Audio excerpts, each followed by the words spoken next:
স্বাগত এখন প্রকাশের সঙ্গে আছে আমি তোফায়েল আহমদ। যাত্রা শুরু হলো ত্রয়োদশ জাতীয় সংসদের। ঘটনাবহুল ছিল প্রথম অধিবেশনের প্রথম দিনটি। শোক প্রস্তাব গ্রহণ এবং রাষ্ট্রপতির ভাষণ ইস্যুতে ইতিমধ্যেই উত্তপ্ত সংসদ এবং সংসদের বাইরের রাজনীতি। সংসদ অধিবেশন ও সমসাময়িক রাজনীতি নিয়ে আলোচনার জন্য আজ স্টুডিওতে আছেন খুলনা ৪ আসন থেকে বিএনপি নির্বাচিত সংসদ সদস্য আজিজুল বারী হেলাল এবং জাতীয় নাগরিক পার্টির যুগ্ম আহ্বায়ক সরওয়ার তুষার, যিনি নরসিংদী ২ আসনে নির্বাচন করেছিলেন। আপনাদের দুজনকেই স্বাগত আজকের আলোচনায়। যেহেতু সংসদ অধিবেশন বসেছে এবং দীর্ঘদিন পর সংসদ চলছে, সেহেতু আমাদের আলোচনা আসলে সংসদ কেন্দ্রিক এবং সংসদে অনেক প্রথম দিনটি আসলে ঘটনাবহুল ছিল, যেমনটি বলছিলাম আর কি। একটা বিষয় নিয়ে খুব সমালোচনা হচ্ছে যুদ্ধাপরাধীদের শোক প্রস্তাবে নাম আসা নিয়ে। বিএনপি মুক্তিযুদ্ধের সপক্ষে শক্তি, 2/3 সংখ্যাগরিষ্ঠতা নিয়ে সংসদে আছে।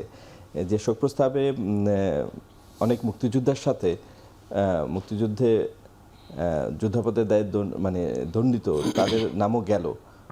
বিষয়টি আপনি কিভাবে দেখছেন? এটা কি মুক্তিযুদ্ধের সাথে বা মুক্তিযোদ্ধাদের সাথে বিশ্বাসঘাতকতা নয়? দেখেন, প্রথম কথা হলো যে আমাদের যে প্রথম সংসদটা বসলো 12 তারিখে, এই সেশনটা বা ইভেন্টটা it was very excellent and it was very exciting to us, like আমরা যারা নতুন সাংসদ, ভেরি এক্সাইটিং সেশন আমাদের জন্য ছিল, এক্সাইটিং মোমেন্ট আমাদের জন্য ছিল। এবং একটা হিস্টোরিক্যাল দিক ছিল যে সংসদটা ছিল শূন্য। কোথার থেকে শুরু করবেন? আপনি স্পিকার নেই, আপনি কিন্তু আনএনিমাসলি আপনার ইউনাইটেড হয়ে আমরা একজন সদস্যের আন্ডারে অধিবেশন শুরু হলো, স্পিকার নির্বাচন হলো এবং ডেপুটি স্পিকার নির্বাচিত হলো, অর্ডিন্যান্সগুলো উত্থাপন হলো এবং শোক প্রস্তাব হলো, প্রেসিডেন্টের ভাষণ হলো, সংসদে প্রেসিডেন্টের ভাষণের উপর ওয়াকআউট হলো। অর্থাৎ এটা একটা ঘটনাবহুল, পজিটিভলি বলতে হবে যে ওয়াকআউট একটা সৌন্দর্য। আপনার ডেমোক্রেসি পলিটিক্সে এটা সৌন্দর্য। তবে লাগাতার ওয়াকআউট হওয়ার সৌন্দর্য, তখন এটা ক্লিশে হয়ে যায়, গতানুগতিক হয়ে যায়, ওটার আর ধার থাকে না, ভোতা হয়ে যায়। সুতরাং আমাদের first session was very good, excellent. প্রশ্ন যেটা আপনি করেছেন যে শোক প্রস্তাবে কেন আপনার যুদ্ধ অপরাধীর সাথে যারা জড়িত তাদের নাম নেওয়া হলো, এটা আপনার প্রশ্ন। একে খন্দকারের নাম আছে, আবার দেখা যাচ্ছে মুক্তিযোদ্ধাদের সবারই নাম আছে, কেন তাদের নাম? দেখেন, আমরা কিন্তু ফ্রম দ্য ভেরি বিগিনিং, যখন এই যুদ্ধ অপরাধী ট্রাইব্যুনাল তৈরি করা হলো শেখ হাসিনার নেতৃত্বে, তখন আমরা বিচার প্রক্রিয়াকে নিয়ে আমরা কিন্তু প্রতিবাদ করেছি। আমরা কিন্তু যুদ্ধ অপরাধের এবং অপরাধীদের আমরা সমর্থন করিনি, প্রক্রিয়াকে নিয়ে কিন্তু আমরা করি। যে প্রক্রিয়ায় ইউনিল্যাটারালি একতরফাভাবে বিচার করা হচ্ছে, এটা আপনার সঠিকভাবে বিচার হচ্ছে না। আমরা সেজন্যই বলছি, সেজন্য আমরা ওই বিচার প্রক্রিয়াকে সবসময় সমালোচনা করে এসেছি যে আপনি বিচার করতে হবে, কিন্তু সমস্ত দলকে ঐক্যবদ্ধ করে, জাতিকে ঐক্যবদ্ধ না করে আপনি যুদ্ধ অপরাধের সাথে যারা জড়িত তাদেরকে আপনি একটা সেকশন পিপুল দিয়ে বিচার করলে এটা কিন্তু গ্রহণযোগ্য হবে না আলটিমেটলি। সেজন্য আমরা এই বিচার প্রক্রিয়াকে যেহেতু আমরা মানিনি, যেহেতু আমরা নেশনকে ঐক্যবদ্ধ করতে পারি, নেশনকে ঐক্যবদ্ধ করতে পারিনি, সেজন্য আপাতত আমরা এই জাতীয় সংসদে যারা সাবেক সংসদ সদস্য ছিলেন, সাবেক সংসদ সদস্য হিসাবে তাদের জন্য শোক প্রস্তাব হয়েছে। সেই শোক প্রস্তাবটা কি এখনো গৃহীত হয়েছে কিনা আমি জানি না। আমি যেহেতু নতুন সংসদ, আমি দেখলাম প্রস্তাবটা উত্থাপন হয়েছে, এখনো গৃহীত হয়েছে কিনা। উত্থাপন হয়েছে এই বলেছেন সাবেক সংসদ সদস্য হিসাবে। আচ্ছা, এরপরে আলোচনা ডিটেল হয়তো জানতে পারবেন। আচ্ছা, ধন্যবাদ আজিজুল বারী হেলাল। সরওয়ার তুষার, আপনারা তো এনসিপি জামাতের জোট সঙ্গী, আপনার এই বিষয়ে মন্তব্য কি? না, আমি তো আপনাকে ধন্যবাদ। প্রথমত যেটা ভাই বলেছেন, আমি এর সাথে একমত যে তাদের সাথে তো একটা আমরা যেটা বলি যে জুডিশিয়াল কিলিং এবং পুরোপুরি একটা পলিটিক্যালি মোটিভেটেড একটা বিচার কার্য পরিচালিত হয়েছে এবং এটা বাংলাদেশকে একটা দীর্ঘ সংকটের মধ্যে ফেলেছে। শুধু সেটা না, পরবর্তীতে আওয়ামী লীগের যে আপনার দীর্ঘ অগণতান্ত্রিক শাসন, এটাও কিন্তু এটা একটা এক্সকিউজ হিসেবে ব্যবহৃত হয়েছিল যে আমরা থাকলে যুদ্ধাপরাধীদের বিচার হবে, কাজে আমাদেরকে ভোট দেন, মানে আমাদের পক্ষে থাকেন। তখন ওই সময়কার যারা ইয়াং তারা ইমোশনালি বলেছে যে আমাদের গণতন্ত্র দরকার নেই, আওয়ামী লীগে ঠিক আছে, এবং এটাকে তারা তাদের রাজনৈতিক স্বার্থে ব্যবহার করেছে। ফলে সেই দিক থেকে তাদের প্রতি শোক প্রস্তাব আনা, এটাকে আমরা ইতিবাচকভাবেই দেখি এবং এটা সম্ভবত গৃহীত হয়েছে, যেহেতু স্পিকার বলেছে যে সরকার দলীয় চিফ হুইপ তিনি কিন্তু প্রধানমন্ত্রীর সাথে পরামর্শ করে এই কাজটা করেছেন। এটা যারা ওখানে উপস্থিত ছিলেন তাদের মুখ থেকে আমরা শুনেছি। ফলে এটা নিয়ে আমরা কিন্তু যেটা হচ্ছে যে বাংলাদেশে যারা এখনও কথায় কথায় ধরেন রাজাকার ইত্যাদি ট্যাগিং দিতে চায়, তাদের এখান থেকে একটা শিক্ষা নেওয়ার আছে যে শুধু শুধু এই ট্যাগিংয়ের রাজনীতি থেকে তারা যেন বের হয়ে আসে এবং তারা বিএনপিকে যেখানে নিয়ে যেতে চেয়েছে এই 5 তারিখের পরে, সেটা হচ্ছে এক ধরনের আওয়ামী লীগ যেভাবে ট্যাগিংয়ের রাজনীতি করতো রাজাকার মুক্তিযুদ্ধের চেতনার পক্ষে বিপক্ষে, তারা বিএনপিকে সেখানে দেখতে চেয়েছে। তো বিএনপি এখানে অন্তত আমি তাকে এই কৃতিত্ব দেবো যে বিএনপি রাজনীতির মধ্যে ফাঁদে পা দেয় না। বিএনপি এখনও মুক্তিযুদ্ধের চেতনার পক্ষের শক্তি অবশ্যই, যেহেতু তাদের এই দলের প্রতিষ্ঠাতাই হচ্ছেন স্বাধীনতার ঘোষক, পাশাপাশি তারা আবার এই ইনজাস্টিসটাকেও স্মরণ করেছে। ফলে তাদের মুক্তিযুদ্ধকে নিয়ে যে রাজনীতিটা, সেটা আসলে আওয়ামী লীগের ওই গঠিত হওয়ার আগে এক ধরনের কনসেনসাস ছিল তো এই দেশের জনগণের ভিতর যে তারা যুদ্ধাপরাধী, এটা তো ঠিক না। সেটা যদি থাকেও আপনি মিস ট্রায়াল করতে পারবেন না। তো আপনি যখন এটা মিস ট্রায়াল করেন তখন এখানে তো মিস ট্রায়ালের ইস্যু না, যেটা আইজুল ভাই বলল, হ্যাঁ সংসদ সদস্য হিসেবে তাদের শোক প্রস্তাব আনা হয়েছে, কিন্তু তারপরে তো এটা সত্য সংসদ সদস্য তো আরো আছে জামায়াত ইসলামীর, হ্যাঁ, কিন্তু এটা তো সত্য তাদের ভূমিকার এক ধরনের দেশের মানুষের তাদের ভূমিকা নিয়ে আছে। কিন্তু এই যে যাদের নামটা এসছে তাদের বিরুদ্ধে কিন্তু এই অভিযোগটা ছিল এবং তাদেরকে আসলে এই 2013 সালের মানে আপনার বিচারিক প্রক্রিয়ার মধ্যে আনা হয়েছিল। ফলে সেটাও আসলে খেয়াল রাখতে হবে। মানে এক ধরনের কি কম্পেনসেশন, যে তাদের যেহেতু মানে বিচার প্রক্রিয়া নিয়ে প্রশ্ন ছিল, তো সেই জন্য না, এটা হচ্ছে আমি দেখি এটা এইভাবে যে এটাকে ইনজাস্টিসকে মার্ক করা। এটার মানে এই না যে আপনি যদি 71-এ তাদের বিতর্কিত ভূমিকা থাকে কিংবা দেশের বিরুদ্ধে ভূমিকা থাকে সেটাকে আপনি অস্বীকার করছেন, মুছে ফেলছেন, ব্যাপারটা এরকম না। কিন্তু আওয়ামী লীগ যে ফ্যাসিস্ট হওয়ার সাথে কিন্তু এই ঘটনাগুলোর একটা প্রত্যক্ষ সম্পর্ক আছে, এগুলোকে ব্যবহার করে আওয়ামী লীগ হয়েছে। ফলে এই ইনজাস্টিসটাকে মার্ক করার স্বার্থেই হয়তো ত্রয়োদশ জাতীয় সংসদে এই প্রথম অধিবেশনে এই শোক প্রস্তাবটা উঠেছে। ধন্যবাদ আইজুল ভাই হিলাল। আরেকটা বিষয়, সেটা হচ্ছে যে ডেপুটি স্পিকার জুলাই সনদের ভিত্তিতে ডেপুটি স্পিকার হওয়ার কথা ছিল বিরোধী দল থেকে, শেষ পর্যন্ত আমরা দেখলাম যে সেটি হয়নি। নাম চাওয়া হয়েছিল বিএনপির পক্ষ থেকে, কিন্তু শেষ পর্যন্ত কেন বিরোধী দলকে মানে সমঝোতায় বা আস্থায় আনা গেল না? শেষ পর্যন্ত ডেপুটি স্পিকার সরকারি দল থেকে দিতে হলো কেন? এইটা দেখেন, আমি প্রথমে যেভাবে বক্তব্য শুরু করতে যাই যে BNP was so cordial to the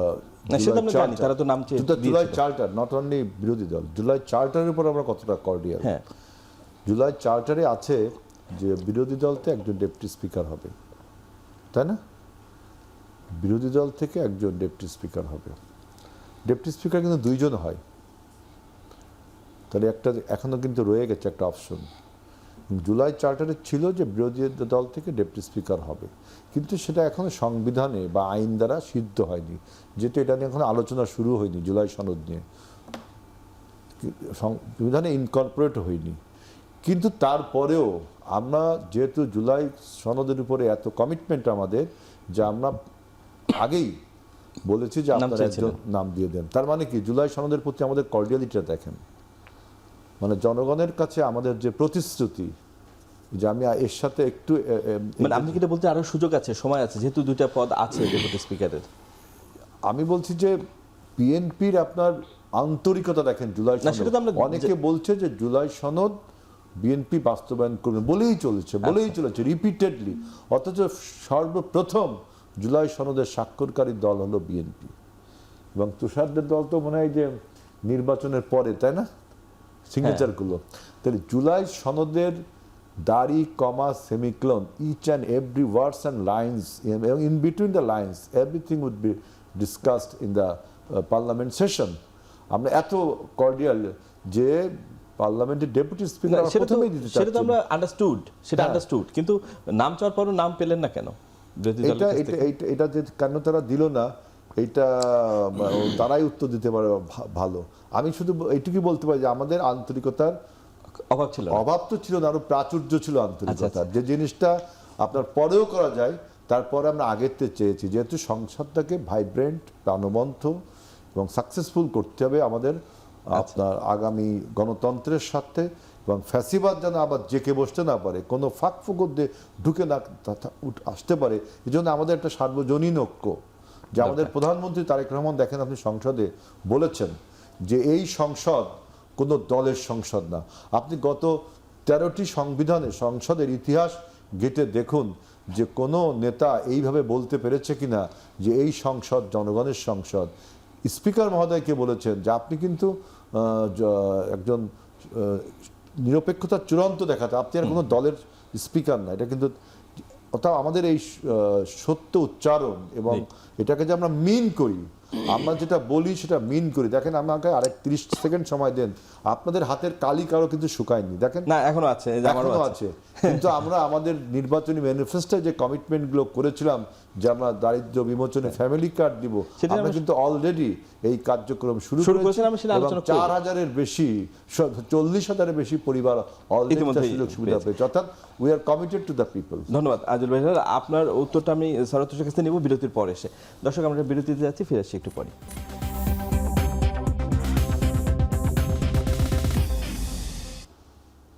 বিরতির পর আবারও ফিরলাম আজকের আলোচনায়। বিরতিতে যাওয়ার আগে শরৎ হোসেন, আপনার কাছে হেলাল ভাইয়ের যে প্রশ্নটির উত্তর জানতে চেয়েছিলাম। হেলাল ভাই যে উত্তর দিয়েছে তার বিপরীতে, যে বিরোধী দলের কাছ থেকে তো চাওয়া হয়েছিল ডেপুটি স্পিকারের নাম, কেন গেল না বা কেন দেওয়া হলো না? আমরা একটা বক্তব্য শুনেছিলাম যে জামায়াতের আমির বলেছিলেন তারা পুরো প্যাকেজ চান। আসলে প্যাকেজ বলতে বা কি বুঝেছেন, আর কেন তারা নাম দিলেন না? না, এটা দেখেন, আমরা মাননীয় স্বরাষ্ট্রমন্ত্রীর মুখ থেকে শুনেছি যে এটা বিএনপির উদারতা হিসেবে দেখা উচিত, কিন্তু এটা তো উদারতার প্রশ্ন। এটা জুলাই সনদে লেখা আছে এবং জুলাই সনদ গণভোটে পাশ হয়েছে। সেখানে বলা আছে যে ডেপুটি স্পিকার একজন হবেন বিরোধী দল থেকে। ফলে ওই যে যার আপনি জামায়াত ইসলামের আমির, তিনি যেটা বলেছেন যে পুরো প্যাকেজ চাই, এটা বলতে তিনি বুঝিয়েছেন যে আমরা জুলাই সনদটা পুরোটাই চাই। এখানে তো আপনি এটা দেবেন ওটা দেবেন না, যেটা আপনার মন মতো আসবে, ব্যাপারটা তো এরকম না। এটা আপনি ইমপ্লিমেন্ট করতে বাধ্য, কারণ এটা তো আসলে গণভোটে পাশ হয়েছে। ওটার কথাই তিনি ইন্ডিকেট করেছেন। কিন্তু প্রথমেই তো বিএনপি সংবিধান সংস্কার পরিষদের শপথটা নেয় নাই। তো না নেওয়ার কারণে স্বাভাবিকভাবে বিরোধী দলের মধ্যে এটা নিয়ে একটা প্রতিক্রিয়া সৃষ্টি হয়েছে যে আপনি মানে এবং এখানে একটা আইনের ব্যত্যয় ঘটেছে যে রাষ্ট্রপতি তারই সংসদ অধিবেশন ডাকার কথা, তারই আসলে সংবিধান সংস্কার পরিষদের শপথ ডাকার কথা। তো তিনি প্রধানমন্ত্রীর লিখিত পরামর্শে সংসদ অধিবেশন ডেকেছেন, মানে রাষ্ট্রপতি। তো রাষ্ট্রপতি তো একইভাবে প্রধানমন্ত্রী তো তাকে এই পরামর্শ দেওয়া উচিত ছিল, কিন্তু প্রধানমন্ত্রী এখানে আংশিক পরামর্শ দিয়েছেন। আপনি যদি জুলাই সনদ বাস্তবায়নের আদেশটা দেখেন, ওই আদেশটার মধ্যে এটা পরিষ্কার বলা আছে যে প্রক্রিয়ায় সংসদ গঠিত হইবে ওই একই অনুরূপ প্রক্রিয়ায় সংবিধান সংস্কার পরিষদ গঠিত হইবে। কিন্তু বিএনপি ওই প্রক্রিয়া যায় নাই। ফলে এই যে যেটা একটু আগে ভাই বললেন যে এটা নিয়ে পার্লামেন্টে আলোচনা হবে, এটা তো পার্লামেন্টে আলোচনা হওয়ার কথা না। জুলাই সনদ কিংবা পুরো সংবিধান সংস্কার বিষয়গুলো আলোচনা হবে সংবিধান সংস্কার পরিষদে। আর পার্লামেন্টে আপনি কি আলোচনা করবেন? পার্লামেন্টে আলোচনা করবেন যেগুলো সংবিধান মানে সম্পর্কিত না, যে অন্যান্য যে অধ্যাদেশগুলো, যেমন 133টা অধ্যাদেশ, এই অধ্যাদেশগুলো পার্লামেন্টে আলোচনা হবে, নতুন আইন এখানে হবে, সেটা পার্লামেন্টের রেগুলার কাজ। কিন্তু যেগুলো সংবিধান সম্পর্কিত সেগুলোর ফোরামটা হচ্ছে সংবিধান সংস্কার পরিষদ। এবং এটা আপনি জানেন যে আগামীকাল পার্লামেন্ট বসছে, আগামীকালকে কিন্তু নির্বাচনের পরে 1 মাস পূর্ণ হচ্ছে এবং এই 1 মাসের মধ্যেই বলে দেওয়া ছিল যে সংবিধান সংস্কার পরিষদটা গঠন করতে হবে। ফলে এখানে তো একটা বিরাট মানে ব্যত্যয় সৃষ্টি হয়েছে। এটার রেসপন্স যদি বিএনপি না করে তারা যদি বলে যে আমরা আমাদের মন পছন্দ মতো এটা নিয়ে নিব ওটা নেব, তাহলে কিন্তু এটা স্বাভাবিকভাবে বিরোধী দল মানতে চাইবে না। তো সেখান থেকেই এই আমার ধারণা যে জামায়াত ইসলামের আমিরের প্রতিক্রিয়াটা ওখান থেকেই বিবেচনা করতে হবে। এবং সেখানে নাম দেওয়া হয়নি। সেখানে নাম দিবে কেন? কারণ আপনি তো সংস্কার পরিষদের শপথটা নিচ্ছেন না। তার না নেওয়ার মানে হচ্ছে আপনি আসলে জুলাই সনদটা পুরোপুরি বাস্তবায়ন করবেন না, এটাকে ওই 31 দফার সাপেক্ষে আপনি করবেন। তা আমাদের বক্তব্যটা ছিল যে জুলাই সনদ ইজ জুলাই সনদ, আপনার নির্বাচনী 31 দফা ইজ আপনার নির্বাচনী 31 দফা। তো সেটা আপনি আলাদা করে করেন, 5 বছর সময় আছে আপনারা। এমন তো কেউ বলে না যে জুলাই সনদ ইমপ্লিমেন্ট করার পরে সরকার বসে থাকবে। সরকার অবশ্যই তার পলিটিক্যাল কর্মসূচিগুলো করবে, যেমন ফ্যামিলি কার্ড ইত্যাদি ইত্যাদি করছে। এখন আরেকটা জিনিস দেখেন, যেটা ভাই বলেছেন, আজকে আমাদের মাননীয় প্রধানমন্ত্রীও সম্ভবত বলেছেন যে ওই কালি মুছে যাওয়ার আগে আমরা কিন্তু নির্বাচনী প্রতিশ্রুতিগুলো পালন করা শুরু করেছি। তো আপনার নির্বাচনী প্রতিশ্রুতির মধ্যে তো গণভোট আপনি তো গণভোটে ভোট দিতে বলেছেন মানুষকে। তো সেই গণভোট বাস্তবায়নে কী হলো? আপনি তো সেটার ব্যাপারে কোনো আলোচনা করছেন না। বরং যে দুটো বিষয়ে বিএনপি মানবে না, সালাউদ্দিন ভাই বলেছেন, সেই দুটো বিষয় একটা হচ্ছে গণভোটের ওই প্রশ্নটা যে উচ্চকক্ষ হবে পিআরের ভিত্তিতে, দ্বিতীয় আরেকটা হচ্ছে সংবিধিবদ্ধ প্রতিষ্ঠানগুলোর নিয়োগ হবে বাছাই কমিটির মাধ্যমে। তো এই দুটো মেজর জিনিসই আপনি মানছেন না। আজ এখনো দেখেন দুদকে কিন্তু নতুন করে কাউকে বসানো হয়, তাই না?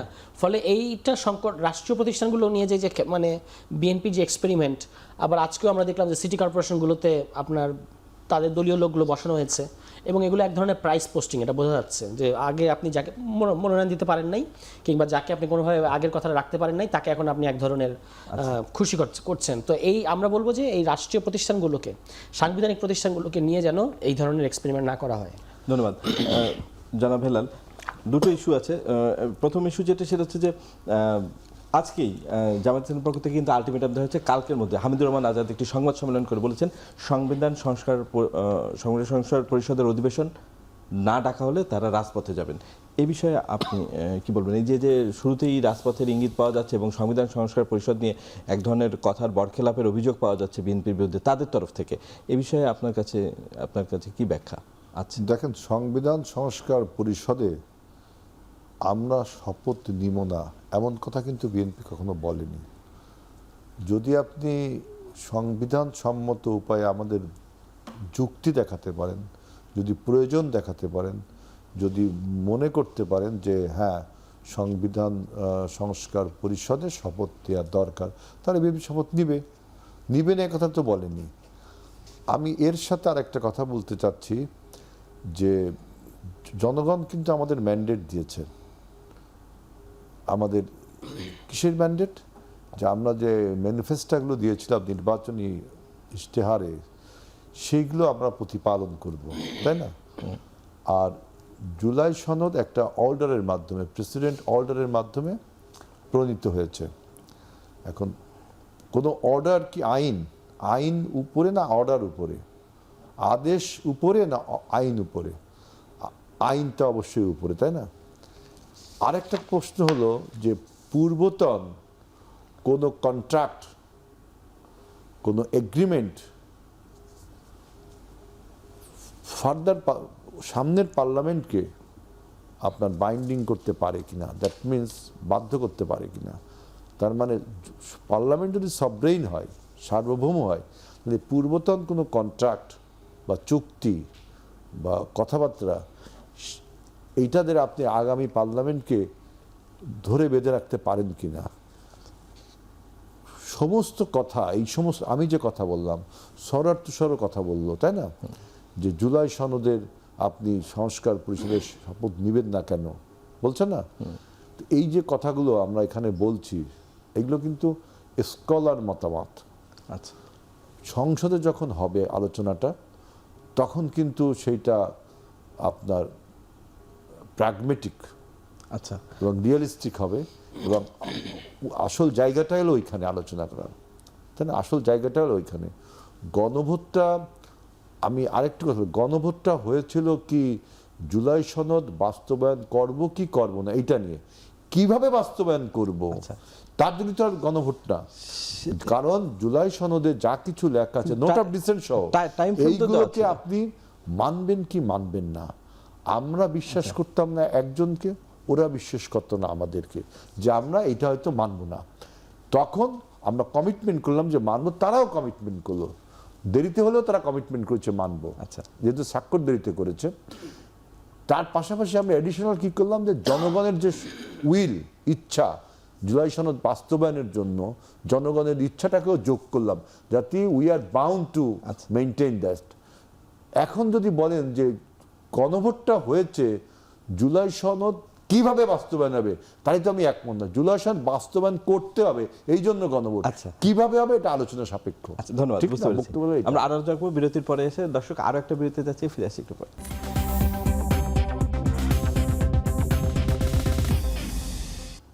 বিরতির পর আবারও ফিরলাম আজকের আলোচনায়।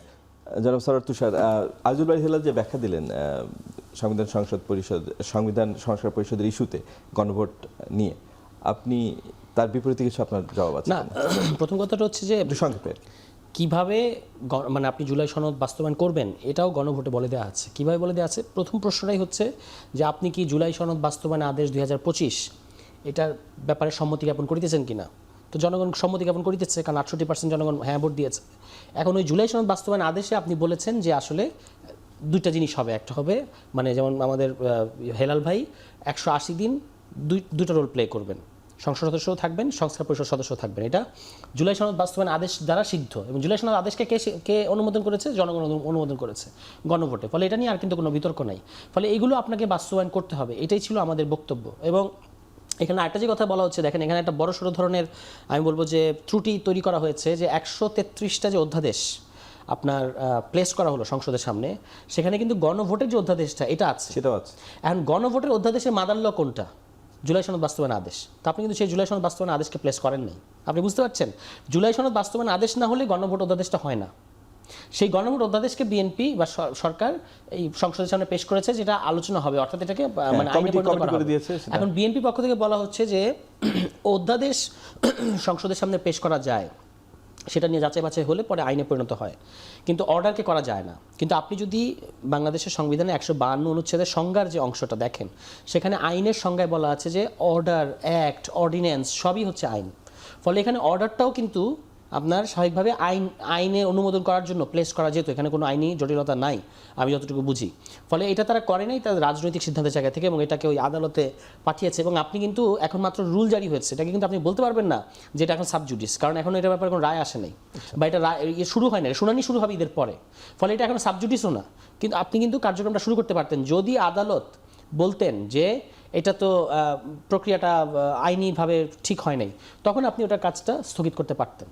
কিন্তু এর আগে আপনি যে করলেন না, এটা বোঝা যায় যে এখানেও কিন্তু রাষ্ট্রপতি আইনের যে আদেশটা তিনি নিজে জারি করেছেন, এই জুলাই সনদ বাস্তবায়ন আদেশ, সেই আদেশের মোতাবেকই তাকে সংবিধান সংস্কার পরিষদ ডাকার কথা। তো আপনি সেটা ডাকলেন না। এখন আপনি একটা মুদ্রার এই পিঠ নেবেন আর ওই পিঠ নেবেন না, তা কি হয়? আচ্ছা, আপনি তো মুদ্রা তো দুটোই নিতে হবে, নিলে আপনি তো মুদ্রা কাটতে পারবেন না মাঝখান থেকে, যে আমি এই অংশটুকু নিয়েছি, কাটার পরেও আরেকটা পিঠ থাকবেই। কাজেই সংবিধান সংস্কার পরিষদ এবং জাতীয় সংসদ দুটো এমনভাবে জড়িয়ে আছে যে আপনি একটা নেবেন একটা নেবেন না, এটা আসলে হবে না, কারণ দুটো কিন্তু একই আইন থেকে আসছে। ধন্যবাদ। সংবিধান সংস্কার পরিষদ নিয়ে আরও অনেক বিতর্ক হবে, সেই বিতর্ক বোঝায় সংসদকে আরও প্রাণবন্ত করবে। এর পাশাপাশি আমরা যেটা দেখলাম যে আজকেও যেটা আসছিল যে আজকেও হচ্ছে 5 জন প্রশাসক নিয়োগ দেওয়া হয়েছে সিটি কর্পোরেশনে। এর আগেরবার যখন দেওয়া হয়েছিল তখন বলা হয়েছিল যে রাজনৈতিক ব্যক্তিত্বরা ভালো করবেন আমলাদের তুলনায়, কিন্তু বিরোধী পক্ষ থেকে বরাবরই বলা হচ্ছিল যে এটা প্রাইস পোস্টিং। আবারও সেই আরও 5 জনকে দেওয়া হলো। এই বিষয়গুলো মানে যারা অনেকে আছেন যারা নির্বাচনে পরাজিত হয়েছেন, তারা এসে আবার প্রশাসক হলো, তাহলে জনমতকে এক ধরনের উপেক্ষা করা হলো না? এই বিষয় কি খুব ভালো কিছু উদাহরণ তৈরি করলো? আপনার এই লজিকের সাথে তো আমার লজিক কখনোই গ্রহণযোগ্য হতে পারে না। আচ্ছা, এই যে প্রশাসকগুলো নিয়োগ হচ্ছে, এইখানে যে সমস্ত ইনডিসিপ্লিনড হবে, মনে করেন মানুষ মশা মারতে পারছেন না, পরিষ্কার পরিচ্ছন্নতা করতে পারছেন না, জনগণের সেবা দিতে পারছেন না, এটা যদি না পারেন তাই রেসপন্সিবল কে? সরকার। অ্যাকাউন্টেবল কে? সরকার। আর তো কেউ না। না, অবশ্যই। তাহলে সরকার কি করবে? এই যে এন্টারিম যে পিরিয়ডটা, যতদিন নির্বাচনটা হচ্ছে না, আমরা কিন্তু নির্বাচন কমিশন এবং আমরাও বলেছি নির্বাচনটা জুন মাস থেকে শুরু হবে, তাই না? তো এই ইন্টারিম পিরিয়ডটা কি জনগণ সেবা থেকে বঞ্চিত থাকবেন? না। এবং সেবা থেকে যদি বঞ্চিত না থাকে, যদি সেবাতে বিঘ্নিত হয়, তাহলে অ্যাকাউন্টেবল আমি, রেসপন্সিবলও আমি, অ্যাকাউন্টেবলও আমি। তাহলে আমি আমার যে যোগ্যতম লোকটা তাকে দিব। আমি যদি আপনাকে দেই, আপনি যদি ফেল করেন, কুমতলব করে হোক আর ভালো কাজ করতে চাই ফেল করেন, আপনি তো অ্যাকাউন্টেবল হবেন না। আপনি কি অ্যাকাউন্টেবল হবেন? আপনি অ্যাজ এ প্রশাসক হিসেবে তো অ্যাকাউন্টেবল হবেন না, সরকারই তো অ্যাকাউন্টেবল হবে। তাহলে সরকার তার যোগ্যতম লোকটিকে তো দিবে। এই প্রশ্নটা ওঠা আমার কাছে অবান্তরই মনে হয় যে ভাই, Dhaka city corporation, Rajshahi city corporation, Khulna city কর্পোরেশনের যদি মানুষ জনগণ সেবা থেকে বঞ্চিত হয়, তাহলে অ্যাকাউন্টেবল হবে কি বিএনপি সরকার, বর্তমান সরকার? তাহলে সেই সরকার কি আপনাকে নিয়োগ দিবে? আপনি কি সরকারকে সার্ভিসটা দিবেন? যোগ্যতম লোককে বিএনপি নিয়োগ দিয়েছে। আমি যোগ্যতম লোকটি না দেই, তাহলে আপনি কি করবেন? মানুষ ফুসে উঠবে, নির্বাচনে পরাজিত হবে, স্বাভাবিক এটা। আমি অ্যাকাউন্টেবল আর আপনাকে আমি বসাবো, আমি তুষারকে ঢাকা সিটি কর্পোরেশনের মেয়র বসাবো, আর দোষ হলো আর অ্যাকাউন্টেবল তুষারের সমস্ত ফেইলার আমাকে নিতে হবে। তাহলে আমি কেন? আমি আমার যে যোগ্যতম লোকটি, আমি তুষার অযোগ্য তা বলছি না, কিন্তু আমার যে যোগ্যতম লোকটি আমি তাকে দিব। কারণ আমি যেহেতু অ্যাকাউন্টেবল হব, সুতরাং এই প্রশ্ন তোলাই তো অবান্তর আমার কাছে মনে হয়। ধন্যবাদ, আপনার পয়েন্ট। যেহেতু নির্বাচন রয়েছে, সেই নির্বাচনে হারবো, আমি যখন অ্যাকাউন্টেবল, আমি যেহেতু অ্যাকাউন্টেবল এবং আমাকে দোষারোপ হবে, তা আমার প্রার্থী হেরে যাবে স্বাভাবিকভাবে। এটা এই ইন্টারিম পিরিয়ডে আমি আরেকজনকে দিয়ে তো আমি আরো আপনি সরকারকে আরো বিশৃঙ্খলা ফেলা দিতে চান, এটা আসলে রাজনৈতিক বক্তব্য হলো না। জি ধন্যবাদ, আমরা বুঝতে পেরেছি যে বিএনপির এই প্রশাসক নিয়োগের যুক্তিটা কি। ধন্যবাদ আজল ভাই। আমাদের আরেকটা বিরতি নেওয়ার সময় আছে, আমরা বিরতির পরে আবার আলোচনা করব। দর্শক ফিরে আসছি একটু পরে।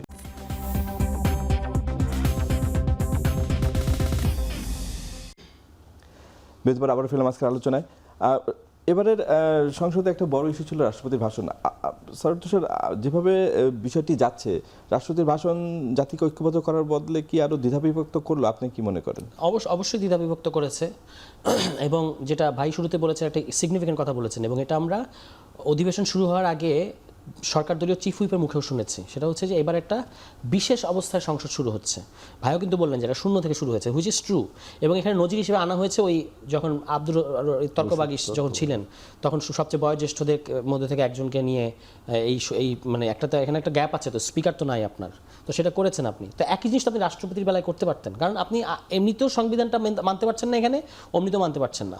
তাহলে এই রাষ্ট্রপতিকে মানে এনে, যিনি কিনা জুলাই গণহত্যার একজন এলাই, তাকে যখন এনে আমরা এই পার্লামেন্টে, যেটা এত রক্তের উপর দাঁড়ানো একটা পার্লামেন্ট, সেই পার্লামেন্টে সে ভাষণ দিতে দিলাম, এবং সেটার উপর আবার আগামীকালকে আমাদের মাননীয় সংসদ সদস্যরা ধন্যবাদ জ্ঞাপন করবেন, এটা তো আমাদের গণঅভ্যুত্থানকে একটা অপমান করা। এবং তার বিশেষত তার অতীতে তার বিএনপি সম্পর্কে, বিএনপির প্রধান 3 ব্যক্তি, 2 কিংবদন্তি, শহীদ প্রেসিডেন্ট জিয়াউর রহমান এবং বেগম খালেদা জিয়া এবং জনাব তারেক রহমান আমাদের প্রধানমন্ত্রী, তাদেরকে নিয়ে তার অতীতের যে মন্তব্য, এবং তার বিরুদ্ধে বিএনপির ইনভেস্টিগেশনে যে দুর্নীতির প্রমাণ আমরা ইতিপূর্বে দেখেছি বিএনপি মিডিয়া সেলের রিপোর্টে, এই সমস্ত কিছু কিন্তু তাকে এই পদের অযোগ্য করে তোলে। সেটা আমরা বিএনপিকে এখন দেখতে পাচ্ছি যে এই রাষ্ট্রপতি পদে তারা কি পেয়েছে, আই ডোন্ট নো। ধন্যবাদ। শরৎ তুষার কথা শেষ করে, আসলে এই রাষ্ট্রপতি আপনারা কি পেয়েছেন? শুধু সাংবিধানিক আইন রক্ষা করার জন্যই তাকে রেখে এই জাতিকে দ্বিধাবিভক্ত, যেটা প্রতিষ্ঠানের পার্থক্যটা আমরা সবাই বুঝি, যে ব্যক্তির চরিত্র, দুর্বলতা যাই থাকুক, প্রতিষ্ঠান কিন্তু ইম্পর্টেন্ট।